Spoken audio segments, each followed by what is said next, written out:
Pablo's mother to pay.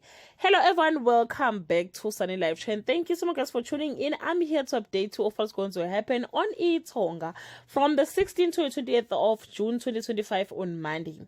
The Dladla and Bagwazes are at loggerhead. Mom Faith battles with the guilt of betraying Pablo, so she resorted to coming clean on Tuesday. Mom Faith begging for Pinda's life falls on deaf ears. Pablo and Mduduzi do a forgiveness ritual. Makhumalo is forced to, or by Sanele, to apologize to the Dladlas on Wednesday. As the Dladlas and Magwazas prepare for Umembeso, Ubanele appears to Uzama.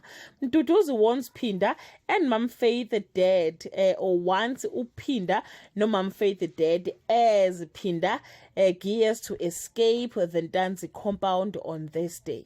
Sanele's world unravels as Zama takes matters into her own hands, while Mbali's excitement for the Umembeso fades into a crippling anxiety. Mom Faith faces the grave consequences of Pinda's betrayal on Friday. Pablo pushes Pinda and Mom Faith to their breaking point. Sanele's decision sends shockwave through everyone, leaving Umbali devastated as Uzama tightens her grips.